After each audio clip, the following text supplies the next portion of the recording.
আল্লাহর কসম, সারা পৃথিবী যদি সন্ত্রাস মুক্ত দেখতে চাই তাহলে শ্রেষ্ঠ পবিত্র বিধান জিহাদের বিকল্প আর কিছু নেই। আবু জাহেল সন্ত্রাসী ছিল, নমরুদ সন্ত্রাসী ছিল, ফেরাউন সন্ত্রাসী ছিল, আবু জাহেল এমন সন্ত্রাসী ছিল, কাবা চত্বরে আমার হাবিব নামাজের মধ্যে দাঁড়াইছে, উকবা ইবনে আবি মুআইদ, বুখারীর বর্ণনা, উকবা ইবনে আবি মুআইদকে পাঠাইছে, আবু জাহেল ঘোষণা করছে, কে পারবা অমুক এলাকায় যাবা, যাওয়ার পর আইয়ুকুম ইয়াতি বিজাজুরি আলি ফুলান, অমুক এলাকার ওটের নারী বুড়ি রক্ত গোবরগুলো আনবা, আনার পর মুহাম্মদ যখন সিজদায় যাবে সাল্লাল্লাহু আলাইহি ওয়াসাল্লাম, সিজদায় যাওয়ার পর অমুক এলাকার ওটের নারী বুড়ি পচা রক্ত মুহাম্মদের কাঁধের উপর দিবা, এরকম কে পারবা? উকবা ইবনে আবি মুআইদ দাঁড়ায় গেছে, আমি পারবো, যাও নিয়ে আস। সে গেছে, যাওয়ার পর সত্যি সত্যি ওটের নারী বুড়ি ওটের পায়খানা গোবর নিয়ে আসছে। নবীজি সেজদায় গেছে, বাস্তবে কি রসুলের কাঁধ মুবারকের উপরে ওটের নারী বুড়ি পচা রক্ত গোবর আল্লাহ রসুলের কাঁধের উপর চাপায় গেছে। এটা আপনি আপনার এলাকার ভাইকে বুঝান যে দেখো এটা কি, এটা সন্ত্রাসী। আমার নবী কাবা চত্বরে দাঁড়ায় রয়েছে, কাবায় দাঁড়ায় দাঁড়ায় আল্লাহ রসুল সাল্লাল্লাহু আলাইহি সাল্লাম ইবাদত করবে, ওই পাপিষ্ঠ আবার আসছে উকবা। আসার পর নবীর গলা মুবারকের মধ্যে একটা চাদর পেঁচাইছে, চাদর পেঁচায় চাদর দুই দিক থেকে এইভাবে জোরে টান দিছে, এইভাবে চাদর পেঁচায় নবীর গলায় জোরে টান দিছে। বুঝান, আপনি প্রতিবেশীর বুঝান, এই ঘটনা শোনান, বুখারীতে আসছে যে আমার নবীর গলার মধ্যে এক পাপিষ্ঠ কাফের উকবা এইভাবে চাদর দুই পাশ দিয়ে পেঁচায় এইভাবে টান দিছে যে রসুলকে ফাঁসি দিয়ে মেরে ফেলবে। আবু বকর সিদ্দিক রাদিয়াল্লাহু তাআলা আসছে, আসার পর তার একটা ধাক্কা মারছে, ধাক্কা মেরে আবু বকর সিদ্দিক রাদিয়াল্লাহু তাআলা বললেন, আতাকতুলুনা রাজুলান আইয়াকুলা রাব্বি আল্লাহ ওয়া ক্বাদ জাআকুম বিল বাইয়িনাতি মির রাব্বিকুম, একটা মানুষকে কি এই কারণে তোমরা হত্যা করবা যে ব্যক্তি বলে আমার রব হলেন আল্লাহ, রব্বি আল্লাহ, যে ব্যক্তি বলে আমার রব হলো আল্লাহ, ওয়া ক্বাদ জাআকুম বিল বাইয়িনাতি মির রাব্বিকুম, আর তিনি এই রব যে আল্লাহ এটার সপক্ষে তোমাদের কাছে প্রমাণ আদিও পেশ করেছে, এগুলা নিয়ে উপস্থিত হয়েছে, এরপরেও কি লোকটাকে তোমরা হত্যা করবা? এইভাবে আবু বকর সিদ্দিক তাকে সরায়া দিছে। আমি আপনাদের কাছে জানতে চাই, এইভাবে আমার নবীর গলার মধ্যে চাদর পেঁচায় দুই দিক থেকে টান দেওয়া, এটা কি সন্ত্রাসী কিনা? আবু জাহেল ওটের নারী বুড়ি আইনা আল্লাহ রসুলের কাঁধের উপরে দেওয়া, এটা সন্ত্রাসী কিনা? এইভাবে একদিন দুই দিন না, এক বছর দুই বছর না, টানা 13 বছর রসুল আর সাহাবীদের উপর সন্ত্রাসী কর্মকাণ্ড চালিয়েছে কাফেররা। কয় বছর? তাহলে বলেন তো কি বুঝলাম আমরা? মুসলমানরা আগে আক্রমণ করছে না সন্ত্রাসী করছে কাফেররা 13 বছর? বলেন, আক্রমণ কি আগে মুসলমানরা করছে না কাফেররা? কয় বছর? 13 বছর সাহাবা নবীর উপর এইভাবে অত্যাচার করছে। এরপর 13 বছর পর আল্লাহ আয়াত নাজিল করছে, সূরা হজর 39-40 নম্বর আয়াত। আল্লাহ বলেন, উযিনা লিল্লাযীনা ইউকাতালুনা বিআন্নাহুম যুলিমু, যাদেরকে আক্রমণ করা হচ্ছে, উযিনা, এবার তাদেরকে জিহাদের অনুমতি দেওয়া হলো। উযিনা, অনুমতি দেওয়া হয়েছে। লিল্লাযীনা ইউকাতালুনা, যাদেরকে আক্রমণ করা হচ্ছে তাদেরকে জিহাদের অনুমতি দেওয়া হলো। কেন? বিআন্নাহুম যুলিমু, তাদেরকে জুলুম করা হয়েছে, তারা মাজলুম। এই তারা কারা? নবী আর সাহাবায়ে কেরাম। কত বছর? কত বছর? এইভাবে আপনি পাশের এলাকার লোকটারে বুঝান, বুঝাইয়া বলেন, কাকা এই 13 বছর যে কাজগুলো করছে ঠিক হয়েছে? তখন বলবে, না এগুলো তো অন্যায় হয়েছে, আবু জাহেল তো কামগুলো ঠিক করে নাই। তখন আপনি বলবেন, এরপর আল্লাহ 13 বছর পর জিহাদের বিধান দিয়েছে, এই সন্ত্রাস নামক অপবিত্রতা দূর করার জন্য পবিত্র জিহাদ আল্লাহ দিয়েছেন। 13 বছরের অপবিত্রতা যেন দূর করে, তখন আল্লাহ জিহাদের বিধান দিয়েছে। তাহলে অপবিত্র সন্ত্রাসগিরি কয় বছর করছে কাফেররা? এরপরে জিহাদের বিধান দিয়েছে। এইভাবে আপনি এটা পার্সোনালি বুঝাইতে হবে, আগে মুখ দিয়ে স্বীকার করাইবেন। কাকা বলেন আবু জাহেল কামটা ঠিক করছে? তো বলবে না। বলেন উকবা এই কাজটা ঠিক করছে? বলবেন না। তখন জিজ্ঞেস করবেন ওনারে, বলেন তো কি করা দরকার? বলবে, আরে আমি থাকলে তো ওর খবর আছিল, বলবে উনি। তখন বলবে, হ্যাঁ এই 13 বছর শুধু সহ্য করছে, এরপর আল্লাহ বিধান দিছে। সাহাবাদের মন চাইছে কিছু করতে, করে নাই। কেন? আল্লাহ বলে নাই। 13 বছর পর উযিনা, তখন আল্লাহর পক্ষ থেকে অনুমতি দেওয়া হয়। পরের আয়াতে আল্লাহ বলে, সূরা হজর 40 নম্বর আয়াত, তারা কারা যাদেরকে আক্রমণ করা হয়েছে? আল্লাযীনা উখরিজু মিন দিয়ারিহিম বিগাইরি হাক্কিন ইল্লা আইয়াকুলু রাব্বুনাল্লাহ, যাদেরকে তাদের ঘর থেকে বের করে দেওয়া হয়েছে অন্যায়ভাবে। তাদের অন্যায়টা কি? বলার পরে নাউজুবিল্লাহ পড়বেন। তাদের অন্যায় হলো তারা এটা বলতো আমাদের রব হলো আল্লাহ। আল্লাহকে রব বলাটা কাফেররা অন্যায় হিসেবে সাব্যস্ত করছে। আল্লাহ আমার রব, এটা হলো অন্যায়। তাদের তোমরা আল্লাহরে রব বলবা, আল্লাহ কয় তারা বলতো আমাদের রব আল্লাহ। কাফেররা এটাকে অপরাধ সাব্যস্ত করে তাদেরকে মক্কা থেকে বের করে দিচ্ছে। এবার আল্লাহ বলেন ওয়ালাউলা দাফউল্লাহিন নাস বা'দাহুম বিবাদিল লাহুদ্দিমাস সাওয়ামিউ ওয়া বিআউ ওয়া সালাওয়াতু ওয়া মাসাজিদু ইউযকারু ফীহা ইসমুল্লাহি কাসীরা।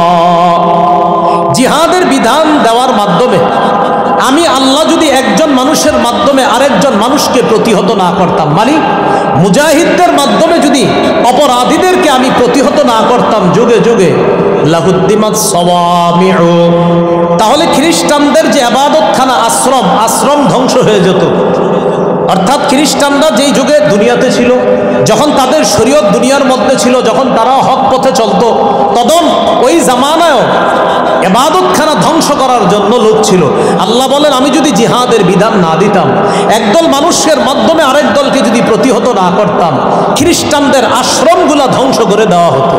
ওয়া বিয়াউ, বিয়াউল মালি হলো গির্জা, এই গির্জা ধ্বংস করে দেওয়া হতো। ওয়া সালাওয়াত, সালাওয়াত মানে ইহুদিদের উপাসনালয়, এগুলাও ধ্বংস করে দেওয়া হতো। ওয়া মাসাজিদু, মুসলমানদের মসজিদগুলাও ধ্বংস করে দেওয়া হতো। এজন্য আমি আল্লাহ জিহাদের বিধান দিলাম। কেন? যেন মুজাহিদরা অপরাধীদের থেকে এই জাতীয় ইবাদতগুলো খানা, এই ইবাদত যেখানে মুসলমানরা ইবাদত করবে, এগুলো যেন রক্ষা করতে পারে। তাই আমি যুগে যুগে জিহাদের বিধান দিয়েছি, একদল মানুষের মাধ্যমে আরেক দলকে প্রতিহত করেছি।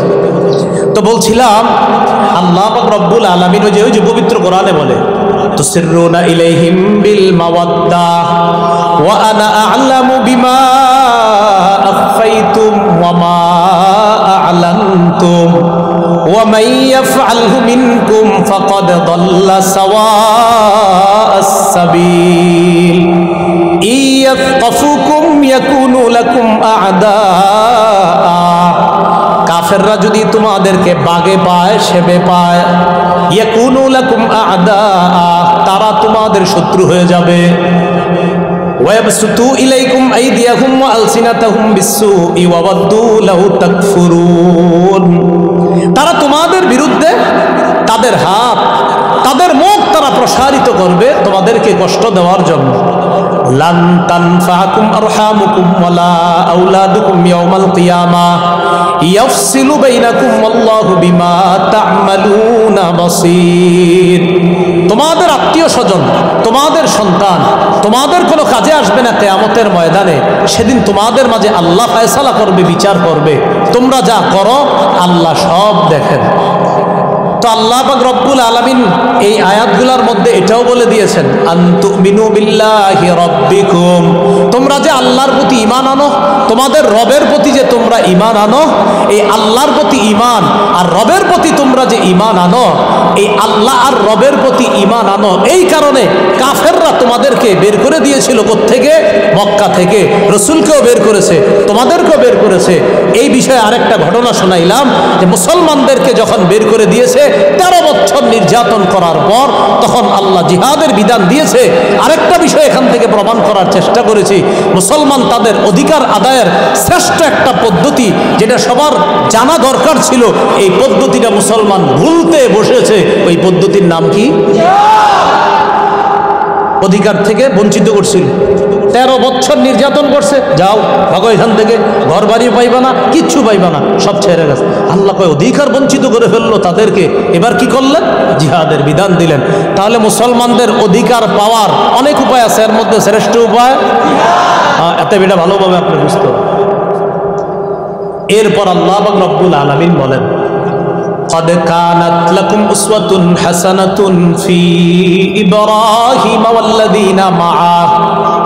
হে মুসলমানগণ, হে নবীর সাহাবীগণ, ইব্রাহিম নবী আর তার সাথে যে ইমানদাররা আছে তাদের মাঝে তোমাদের জন্য উত্তম আদর্শ আছে। এই আমি আপনি আমরা আমাদের সবার জন্য ইব্রাহিম নবী আর তার অনুসারী যারা তাদের মাঝে উত্তম আদর্শ আছে। কি উত্তম আদর্শ? মন দিয়ে শুনেন। إذ قالوا لقومهم إنا براء منكم ومما تعبدون من دون الله। ইব্রাহিম নবী তার অনুসারী তারা তাদের সম্প্রদায়কে বলেছিল, ইন্না বুরাআ, আমরা মুক্ত, মিনকুম, তোমাদের থেকে মুক্ত, আমরা সম্পর্ক ছিন্ন করলাম, মিনকুম, তোমাদের সাথে সম্পর্ক ছিন্ন করলাম, ওয়া মিম্মা তা'বুদুনা মিন দুনিল্লাহ, আল্লাহ ছাড়া যাদের ইবাদত করো তোমরা তাদের থেকেও সম্পর্ক ছিন্ন করলাম। আল্লাহ কি বলতেছে দেখেন, ও মুসলমানরা, ইব্রাহিম নবী আর তার সম্প্রদায়ের মাঝে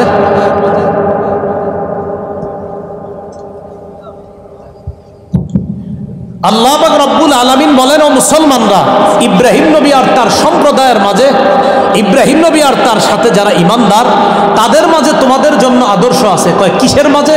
কয় যখন তারা তাদের সম্প্রদায়কে বলেছিল, হে আমাদের সম্প্রদায়, ইন্না বুরাআউ মিনকুম ওয়া মিম্মা তা'বুদুনা মিন দুনিল্লাহ, আমরা তোমাদের সাথে সম্পর্ক ছিন্ন করলাম, তোমরা যাদের ইবাদত করো আল্লাহ ছাড়া তাদের থেকেও সম্পর্ক ছিন্ন করলাম।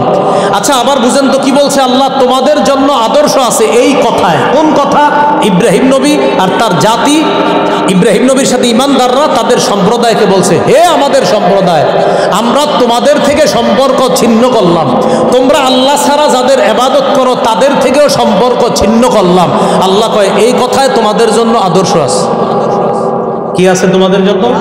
আদর্শ আছে। কাফারনা বিকুম, আমরা তোমাদের আকীদা বিশ্বাস অস্বীকার করি। ইব্রাহিম নবী ডাইরেক্ট বলে দিছে মূর্তি পূজারী যারা তাদেরকে, আমরা তোমাদের আকীদা বিশ্বাস অস্বীকার করি।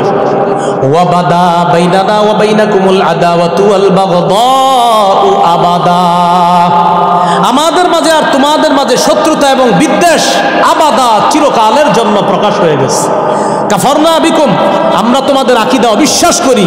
ওয়াবাদা বাইনানা ওয়া বাইনাকুম, আমাদের মাঝে আর তোমাদের মাঝে স্পষ্ট হয়ে গেছে আল আদাওয়াত, শত্রুতা, আল বাগদা, বিদ্বেষ, আবাদান, চিরকালের জন্য।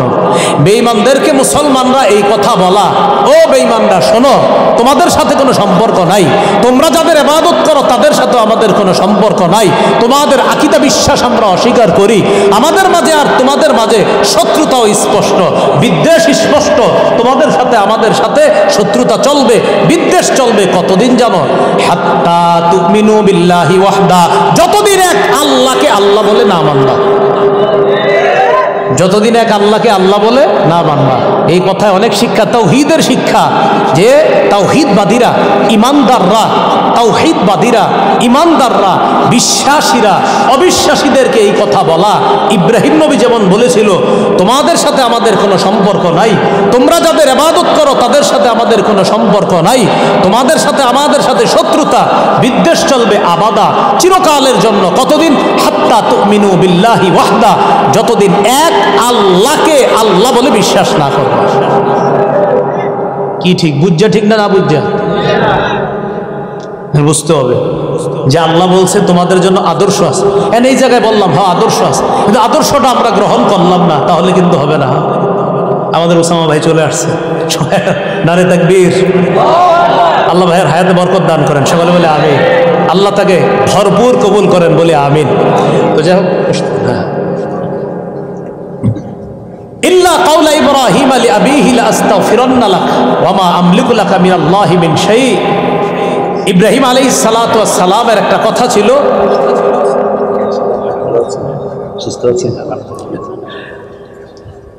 ইল্লা কাওলা ইব্রাহিম লিআবিহি লাআস্তাগফিরান্না লাক ওয়া মা আমলিকু লাকা মিনাল্লাহি মিন শাই।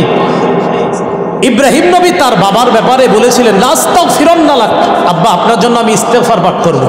ওয়া মা আমলিকু লাকা মিনাল্লাহি মিন শাই, আমি আমলিকু লাকা মিনাল্লাহি মিন শাই, আপনার ব্যাপারে আমি নিজের পক্ষ থেকে কোনো ক্ষমতা রাখি না, তবে আমি আপনার জন্য আল্লাহর কাছে ইস্তেগফার পাঠ করব। তবে এখান থেকে একটা কথা মনে রাখা, কাফের বাবার জন্য ইস্তেগফার পাঠ করার বিষয়টা এখন কিন্তু আর না। সূরা তওবা আবার এই বিধান রহিত হয়ে গেছে, মা কানা লিনাবিয়্যিন ওয়াল্লাযীনা মা কানা লিন্নাবিয়্যি ওয়াল্লাযীনা আমানু আইয়াস্তাগফিরু লিল মুশরিকিনা ওয়ালাউ কানু উলি কুরবা। নবীর জন্য এবং ঈমানদারদের জন্য বৈধ নয় আইয়াস্তাগফিরু লিল মুশরিকিন, যে তারা মুশরিকদের জন্য ইস্তেগফার পাঠ করবে, এটা তাদের জন্য বৈধ নয়। বাকি ইব্রাহিম আলাইহিস সালাতু ওয়াস সালামের ব্যাপারে মুফাসসিরিনে কেরাম লিখেছেন যে উনি ওনার বাবার ব্যাপারে যে বলছিলেন যে আমি আপনার জন্য ইস্তেগফার পাঠ করব।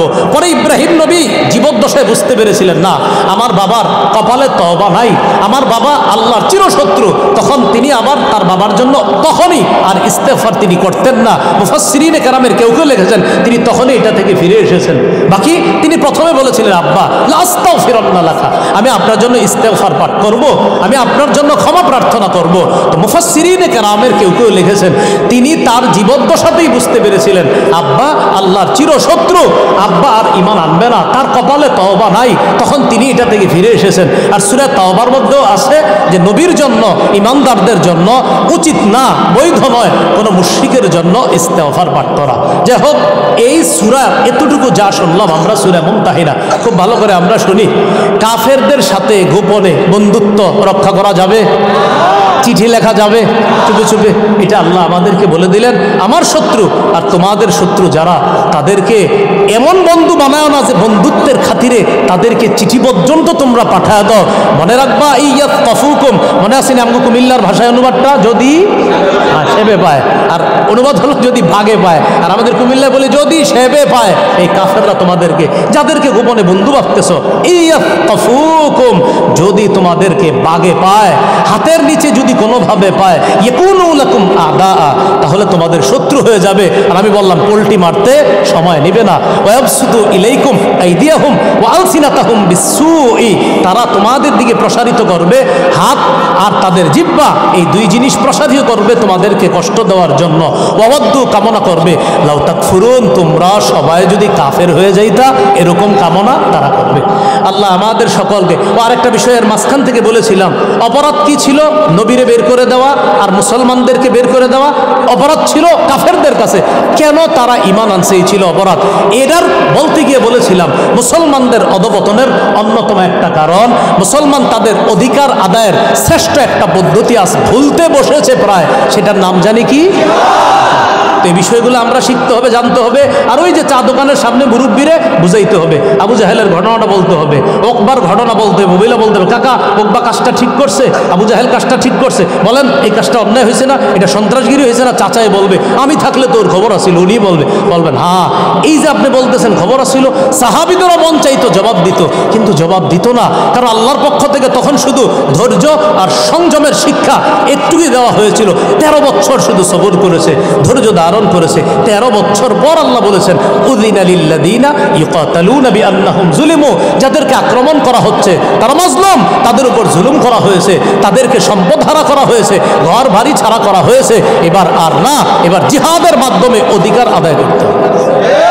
এটা হলো। আল্লাহ আমাদের সকলকে যে কথাগুলো শুনলাম বললাম, আলী হাসান ওসামা ভাই আলোচনা করবেন ইনশাল্লাহ, এরপর আমাদের মোহতারাম হযরত মাওলানা আইয়ুব শাহ হুজুর আসবেন ইনশাল্লাহ। আমরা শেষ পর্যন্ত ইনশাল্লাহ এইভাবে সুন্দর পরিবেশটা বজায় রেখে আখিরি মুনাজাত করে যাব ইনশাআল্লাহ। আল্লাহ আমাদের সকলকে যে কথাগুলো শুনলাম বললাম, আমরা সবাই যেন ইসলামের জন্য একতাবদ্ধ হয়ে ইনশাআল্লাহ ভবিষ্যতে আমরা কাজ করতে পারি, আল্লাহ তৌফিক দান করেন। আমিন ওয়া আখিরু দাওয়ানা আলহামদুলিল্লাহি রাব্বিল আলামিন। আসসালামু আলাইকুম ওয়া রাহমাতুল্লাহি ওয়া বারাকাতুহু।